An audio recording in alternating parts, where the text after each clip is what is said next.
പക്ഷേ ഈ American president Donald Trump ആളൊരു രസികനാണ്. അദ്ദേഹത്തിന് അനിഷ്ടകരമായ വാർത്തകൾ മാധ്യമങ്ങൾ പ്രസിദ്ധീകരിച്ച ആ വാർത്തകളെല്ലാം ഹോക്സ് ആണ്, അതെല്ലാം വ്യാജ വാർത്തകളാണ്. ആ വാർത്തയുടെ ആധികാരികത അതോടെ തീർന്നു. ഇനിയും ആ ചോദ്യം ചോദിച്ച ആ മാധ്യമ സമ്മേളനത്തിൽ ആ മാധ്യമ പ്രവർത്തനം കഴുത്തിന് പിടിച്ച് പുറത്താക്കാൻ സുരക്ഷാ ഉദ്യോഗസ്ഥർക്ക് നിർദ്ദേശം കൊടുക്കും. ഈ കഴിഞ്ഞ ദിവസം ഉണ്ടായ ഏറ്റവും ഒടുവിലത്തെ സംഭവമാണ്, ഒരു ഓസ്ട്രേലിയൻ ജേർണലിസ്റ്റ് അദ്ദേഹത്തിന് ഇതേപോലെ ഒരു അസുഖകരമായ ഒരു ചോദ്യം ചോദിച്ചു. അപ്പോൾ അദ്ദേഹം കൊടുത്ത മറുപടി, നിങ്ങൾ സൂക്ഷിച്ച് ചോദ്യം ചോദിച്ചോണം, അല്ലെങ്കിൽ ഓസ്ട്രേലിയയും അമേരിക്കയും തമ്മിലുള്ള നയതന്ത്ര ബന്ധം പോലും വഷളാവും. അപ്പോൾ ഇത്തരത്തിലുള്ള നിലപാടെടുക്കുന്ന ആളാണ് ട്രംപ്. വേറെയും ചില ചരിത്രങ്ങളൊക്കെ ഉണ്ട്. ഇദ്ദേഹത്തിന് ഈ ജോർജ് എപ്സ്റ്റീൻ കേസുമായിട്ട് ബന്ധപ്പെട്ട്, അതായത് അറിയാമല്ലോ, അത് ജെഫ്രി എപ്സ്റ്റീൻ, ഈ ലൈംഗിക ആരോപണം സംബന്ധിച്ചുള്ള കേസാണ്. ഒരു പക്ഷേ അതിൻ്റെ പേരിൽ ട്രംപ് ഇംപീച്ച്മെന്റ് നടപടികൾ വരെ നേരിട്ടേക്കാം, അതാണ് വാസ്തവം. അപ്പോൾ അത് വാർത്ത പ്രസിദ്ധീകരിച്ച വാൾ സ്ട്രീറ്റ് ജേർണലിനെതിരെ ഒരു റെക്കോർഡ് തുകയ്ക്കുള്ള ഒരു മാനനഷ്ട കേസാണ് ട്രംപ് ഫയൽ ചെയ്തത്. ഇപ്പോൾ എന്നിട്ടും വിടുന്നില്ല. ഇപ്പോൾ ന്യൂയോർക്ക് ടൈംസിനെതിരെയും സമാനമായി ട്രംപ് നീങ്ങുന്നു.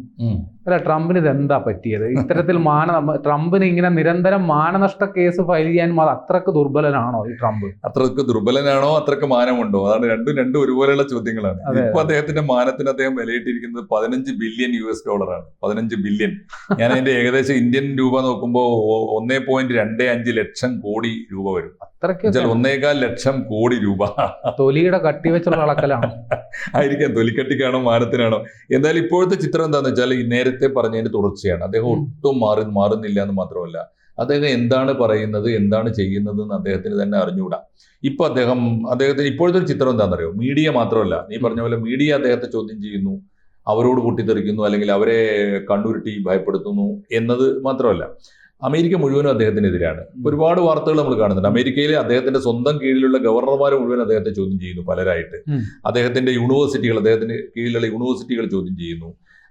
ഈ വാൾ സ്ട്രീറ്റ് ഉൾപ്പെടെയുള്ള അമേരിക്കയിലെ പ്രധാനപ്പെട്ട പൊതു ഇടങ്ങളിൽ അദ്ദേഹത്തിനെതിരായി വലിയ പ്രകടനം നടക്കുന്നു.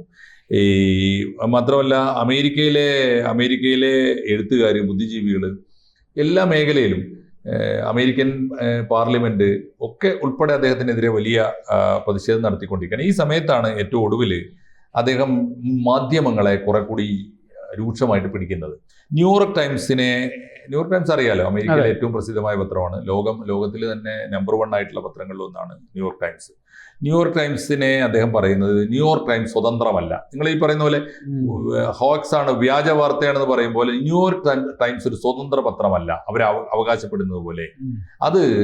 അവര് ഈ ഡെമോക്രാറ്റ്സിന്റെ ഓർഗനാണ് എന്ന് പറഞ്ഞാൽ, ഇദ്ദേഹം റിപ്പബ്ലിക്കൻ ആയതുകൊണ്ട് 2024 ഇലക്ഷൻ തൊട്ട് എനിക്കെതിരായി നിരന്തരമായ പ്രചരണം നടത്തിക്കൊണ്ടിരിക്കുന്ന ഒരു രാഷ്ട്രീയ പത്രമാണ് ന്യൂയോർക്ക്. അവിടുത്തെ ദേശാഭിമാനിയാണെന്നാണ് ഉദ്ദേശിക്കുന്നത് എന്നാണ് അദ്ദേഹം പറയുന്നത്. അവിടുത്തെ ദേശാഭിമാനിയാണ്.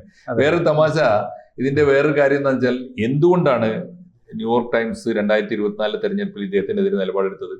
ഒന്നാമത്തെ ടേമിലെ ട്രംപിന്റെ പെർഫോമൻസിനെതിരായി അവിടുത്തെ മുഴുവൻ മനുഷ്യരും, ന്യൂയോർക്ക് ടൈംസ് സ്വതന്ത്രമായി എഡിറ്റോറിയൽ എഴുതിയതല്ല. ന്യൂയോർക്ക് ടൈംസിൽ അമേരിക്കയിലെ വിഖ്യാതരായ ജേർണലിസ്റ്റുകൾ, വളരെ സീനിയർ ആയിട്ടുള്ള ആളുകൾ, അവര് പേര് വെച്ച് എഴുതിയ ലേഖനങ്ങൾ ഇവർ പ്രസിദ്ധീകരിച്ചു എന്നുള്ളതാണ്. ഇപ്പോൾ ട്രംപ് പറയുന്നത് നിങ്ങൾ ഡെമോക്രാറ്റ്സിന് വേണ്ടി കൂലിപ്പണി ചെയ്യുന്നു, അവരുടെ പെയ്ഡാണ്, അവരുടെ ഏജൻസി പണിയാണ് എന്ന് ആരോപിക്കുന്നു. എന്നിട്ട് ന്യൂയോർക്ക് ടൈംസിന്, അവരുടെ ഓണേഴ്സിന്, അവരുടെ എഡിറ്റർമാർക്കെതിരെ മാത്രമല്ല, ട്രംപിനെതിരായിട്ട് നാളിതുവരെ 2024 ശേഷം ഈ രണ്ടാം ട്രംപിന്റെ കാലത്ത് അദ്ദേഹത്തിനെതിരെ ഇതുവരെ ലേഖനം എഴുതിയ എല്ലാ ജേർണലിസ്റ്റുകൾക്കും എതിരെ, അതിൽ വിഖ്യാതരായ ആളുകളൊക്കെ ഉണ്ട്. ഇപ്പോൾ നമ്മുടെ സൂസൻ ക്രെയ്ഗ് ഇല്ലേ, ഇന്ത്യൻ പത്രങ്ങൾ പോലും എഴുതുന്ന ഒരു അമേരിക്കൻ ജേർണലിസ്റ്റാണ് സൂസൻ ക്രെയ്ഗ്. അതുപോലെ റസ് ബ്യൂട്ട്നർ ഉണ്ട്.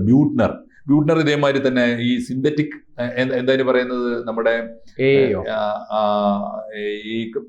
എന്താ പറയാ, സിൻഡിക്കേറ്റ് ഉണ്ടല്ലോ, മീഡിയ സിൻഡിക്കേറ്റ്. ഒരേ പത്രത്തിൽ എഴുതിയാൽ അത് പിണറായിയുടെ സിൻഡിക്കേറ്റ് അല്ല. ഒരു ആർട്ടിക്കിൾ എഴുതിയാൽ അത് പല ലോകഭാഷകളിലേക്ക് ഒരേ സമയം പോകുന്നതിനാ സിൻഡിക്കേറ്റ്. അങ്ങനെ എഴുതുന്ന ഒരുപാട് ഈ ബ്യൂട്ട്നർ അങ്ങനെ കൂട്ടത്തിൽ ഒരാളാണ്. അതുപോലെ പീറ്റർ ബേക്കർ, അതുപോലെ മൈക്കൽ എസ് ഷ്മിഡ്, അത്തരം ജേർണലിസ്റ്റുകൾക്ക് ആലോചിച്ചു ഇനി അമേരിക്കയിൽ ആരും ബാക്കിയില്ല. അങ്ങനെ ഒന്നാംകിട ജേർണലിസ്റ്റുകളൊക്കെ തീർച്ചയായിട്ടും ന്യൂയോർക്ക് ടൈംസിൽ എഴുതിയിട്ടുണ്ടാവും. അവരുടെ നിലപാട് ട്രംപിനെതിരായതുകൊണ്ട് ആ ലേഖനങ്ങളിൽ വന്നിട്ടുണ്ട്. ഇവർക്കൊക്കെ എതിരെ കേസ്, ഇവരൊക്കെ പ്രതി ചേർത്താണ് കേസ്, മാനനഷ്ട കേസ്.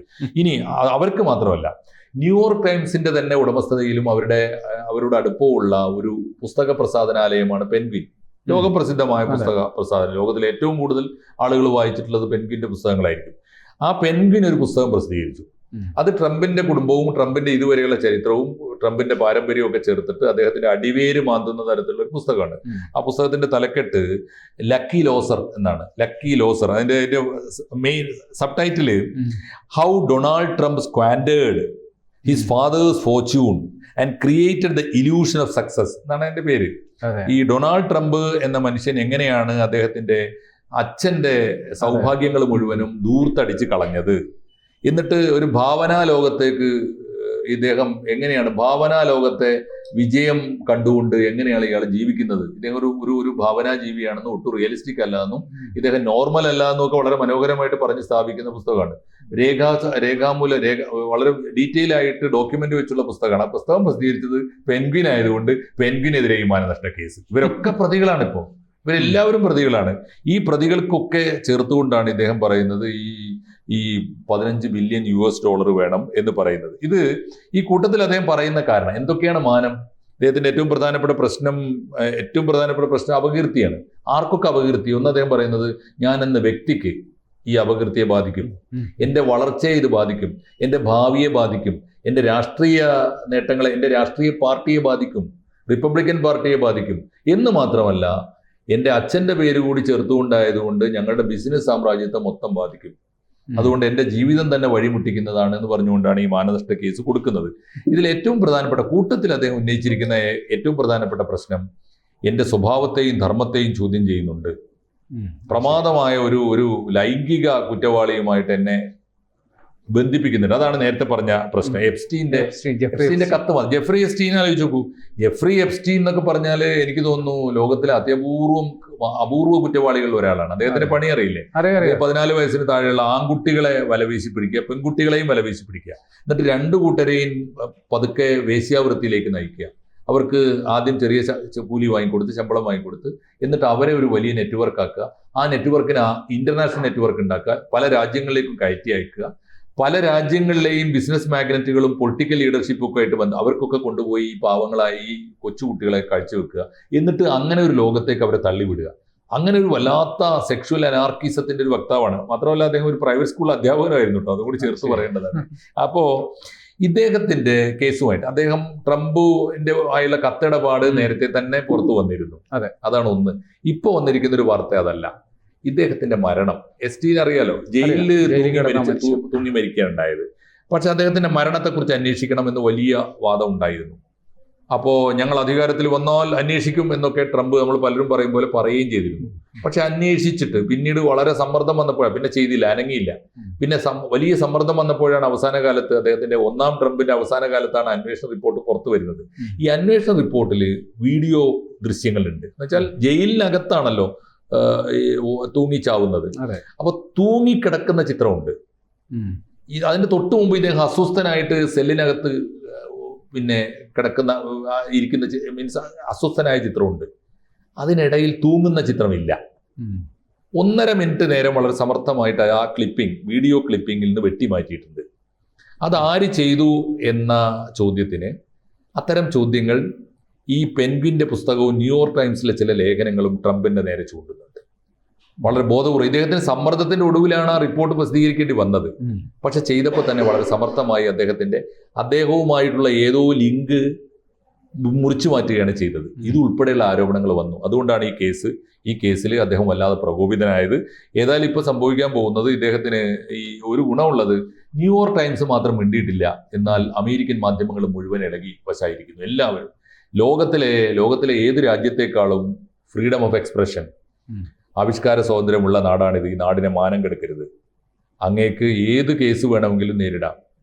ഏത് കേസും ആരും നേരിടാൻ തയ്യാറാണ്, ഞങ്ങളൊക്കെ നേരിടാൻ തയ്യാറാണ്. പക്ഷേ ന്യൂയോർക്ക് ടൈംസ് പോലുള്ള ഒരു പത്രത്തിനെ, പെൻഗ്വിൻ പോലുള്ള ഒരു സ്ഥാപനത്തെ നശിപ്പിക്കാനും തകർക്കാനുമുള്ള ട്രംപ് ഭരണകൂടത്തിന്റെ നീക്കത്തെ ഞങ്ങൾ കയ്യും കെട്ടി നോക്കി നിൽക്കുകയില്ല എന്ന് പറഞ്ഞതോടുകൂടി എന്താ സംഭവിക്കുന്നത് വെച്ചാൽ അമേരിക്കൻ മീഡിയ മുഴുവൻ ഇപ്പോൾ ട്രംപിനെതിരായി തീർന്നിരിക്കുന്നു എന്നതാണ് ഇതിന്റെ ഒരു ഫലം. ഇനി എന്ത് സംഭവിക്കുമെന്ന്, ട്രംപിന്റെ ഭാവി എന്താണെന്ന് എൻ്റെ ഒരു നിരീക്ഷണം, ഈ ട്രെൻഡ് ഇങ്ങനെ തുടർന്നു പോയാൽ അമേരിക്കൻ ഇന്റലിജൻഷ്യ, അമേരിക്കയുടെ പൊളിറ്റിക്കൽ നയരൂപീകരണത്തിൽ ഏറ്റവും വലിയ പങ്ക് വഹിക്കുന്നതാണ് അവർ. അമേരിക്കൻ ഇന്റലിജൻഷ്യ ട്രംപിനെതിരായിട്ടൊരു വാർ പ്രഖ്യാപിച്ചിരിക്കയാൽ ഒരു പക്ഷേ കാലാവധി പൂർത്തിയാക്കുന്നതിന് മുമ്പ് ഇംപീച്ച് ചെയ്യപ്പെടാനുള്ള എല്ലാ സാധ്യതയും നമ്മുടെ മുമ്പിലുണ്ട്. അതിൻ്റെ ഏറ്റവും നല്ല വെടിയാണ് ഇപ്പം മുഴങ്ങിയിരിക്കുന്ന ന്യൂയോർക്ക് ടൈംസിൻ്റെ ബോംബ്. ബാക്കി നമുക്ക് കാണാം, കാത്തിരിക്കാം.